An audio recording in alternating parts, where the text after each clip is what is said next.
Forum 5 Stories is brought to you by Mobile Action.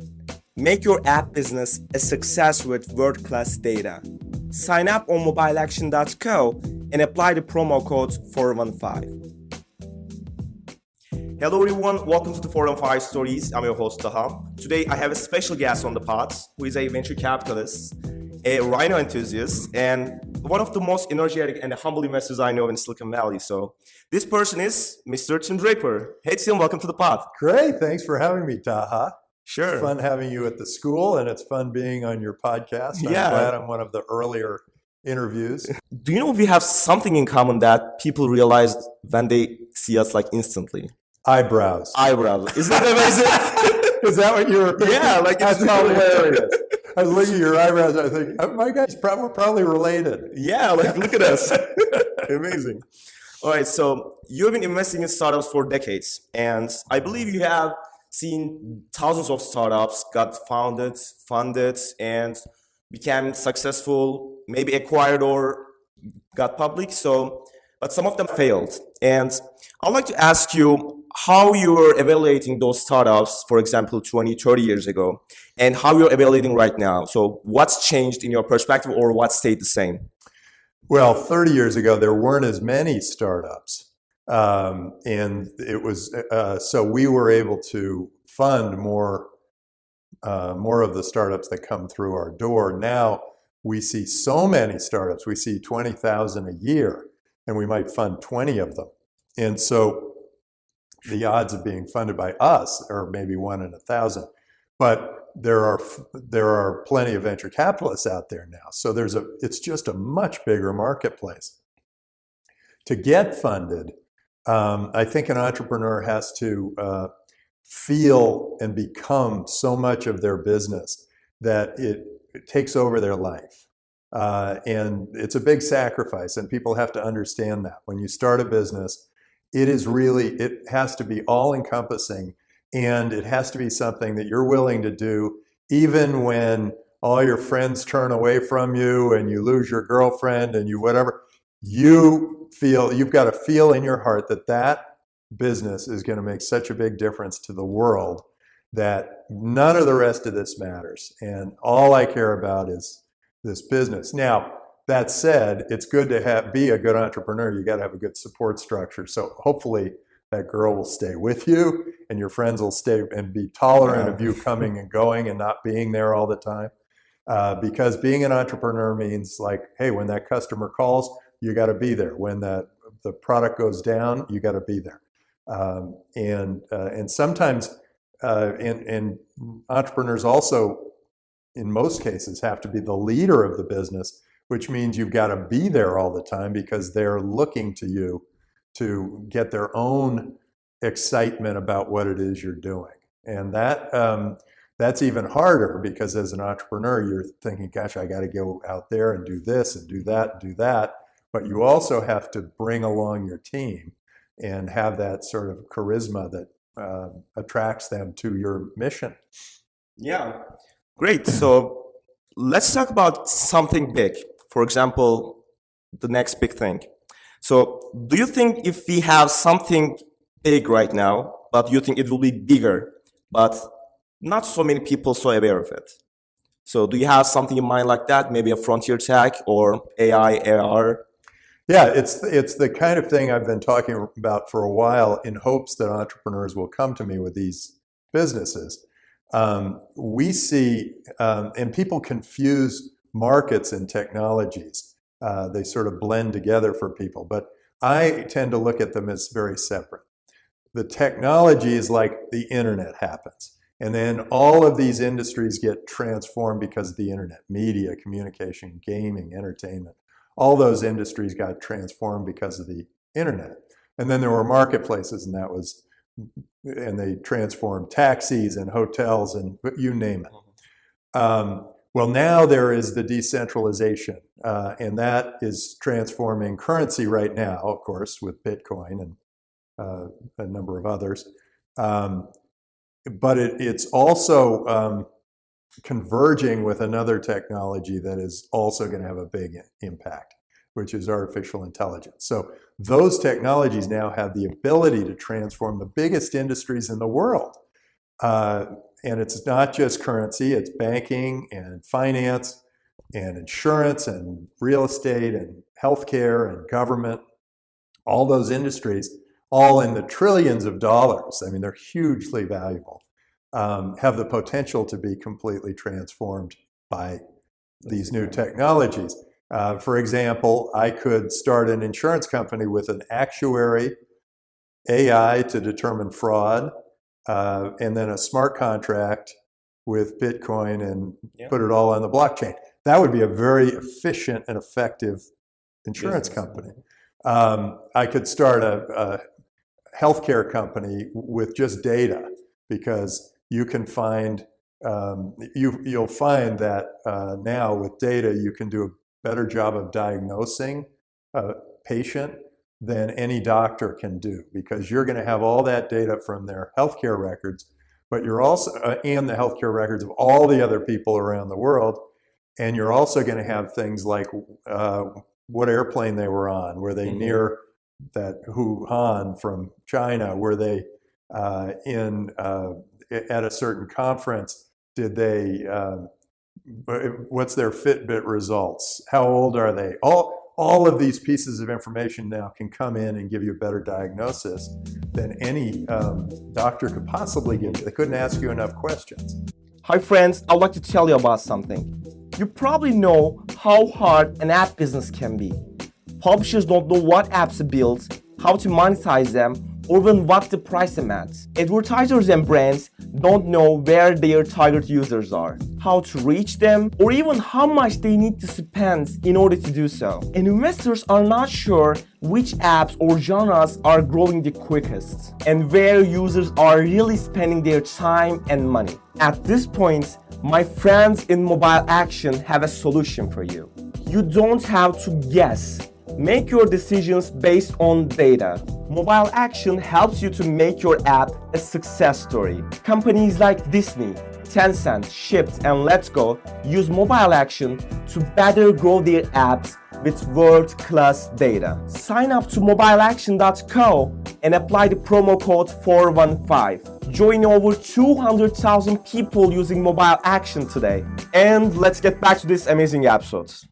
I'd like to ask you something related to the startup world. So, do you think, is there something in the startup ecosystem, like investors, startups, the accelerators, incubators, and the other ecosystem players?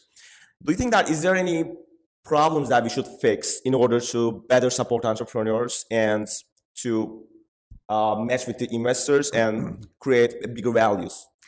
Well, I think investors and entrepreneurs need to get closer and closer together.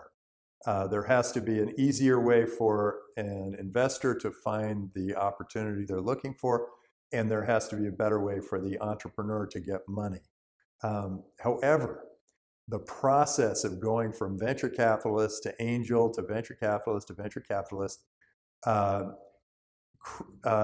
helps a business evolve their thinking, and their business model will evolve as they go from one to the next to the next. The pitches I hear from the entrepreneur where I'm the first person they go to are usually not nearly as good as the pitches I get when I'm the 25th investor they've come to, because they've seen 24 other results. They've forced themselves to be more creative, think through their business model, think through what technologies matter, and come and maybe found more people who are more good people who are they're attracted to their idea before they got to me. And then the pitch is that much better, the business is that much better, and so the process actually works. But I'm an efficiency guy, and I'm looking for better ways to make it more efficient. And there are certainly going to be better ways to make it easier for the entrepreneur to reach the venture capitalist. Great. So let's talk about Draper University. It's been running for 8 years, and I'd like to hear the story, like how it started and what's your future plans in the 20s. Well, we bought this hotel and really bought it because isn't it that the ex-hotel of the United Airlines hosting their guests at the Yes, end? Yeah. they hosted all the stewardesses at this hotel, Oh. but then the stewardesses all went to another hotel, Wow. and the place was boarded up for 8 years. Nothing was happening here, and then we turned it into this school, and I thought, the world needs more heroes. So I'm looking for building a school that generates heroes. You take ordinary, ambitious people, you turn them into heroes. And the way you turn them into heroes is you get them to start doing things, go forward, do things, and think in terms of the team, get them working as a team with people, get them doing embarrassing things, get them doing things that they're uncomfortable doing, get them doing physical, emotional, and intellectual challenges. It creates heroes, and it brings the hero out in everyone. And that's what we decided to do. That was 8 years ago. Now we've had 1,200 students, of which you are one. They have started about 400 companies. They have come from 82 different countries. And the program already has a unicorn, although it came and went. And then another that where a woman built a device that used a fiber line that would go up the fallopian tube and determine if she had cancer. That got FDA approval and then was sold for $275 million. Wow.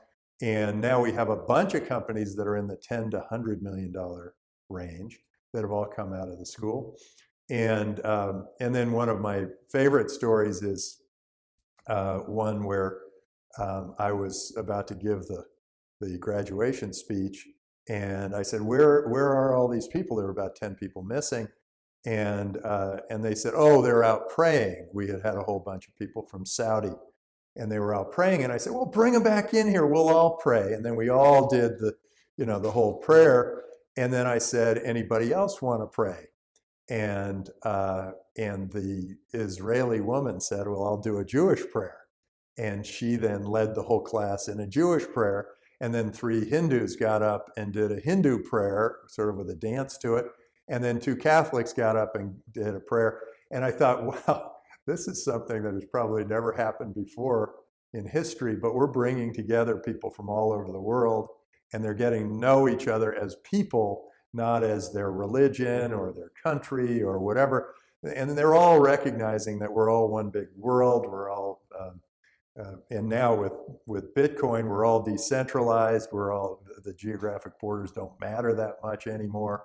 The politicians are either threatened by this or invigorated by this, depending on whether they're thinking of good things for their people or good things for themselves. But the world's changing. The world is opening up. We are going to be very decentralized. We're going to be, at least at the virtual level, we're going to be transparent and open and peaceful and loving. And then there will be those people that are down at the real level that are still concerned with their own individual power and that kind of thing. So it's going to be an interesting time, but that was one of the greatest things we've had happen at the school. Yeah, that's amazing. So let's talk about something external. So have you seen the Cybertruck, right? Have I seen what? Cybertruck. Tesla's. Yeah, Tesla's Cybertruck. Are we talking about the Cybertruck? Yeah. Yeah, down in Argentina? No, the Cybertruck, the car that Tesla made. Oh, Tesla's Cybertruck. Yes. So I was thinking of, there is a Cybertruck in Argentina that I drove in. That's a crazy truck where they have a Bitcoin miner going on in the truck. Okay, so you're talking about the Tesla truck that can haul big things. And I think it's all moving to electric. I think I have an electric car, I have a Tesla car, and it's so much better than any of the gas-powered cars. The response is better, the braking is better. I can move through traffic much quicker. Everything is much more efficient. The car works like a dream. So clearly that's going to move to trucks, it's going to move to minivans, it's going to move to eventually airplanes. And it's going to be better for the environment. So all those things line up to where, you've got a better way of doing things, you might as well do it that way. Yeah, great.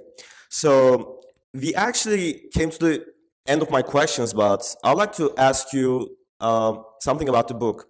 So you created a guide for entrepreneurs to make them closer to their goals, and down the road, there are lots of other problems and entrepreneurs are facing. So, what do you think if we are?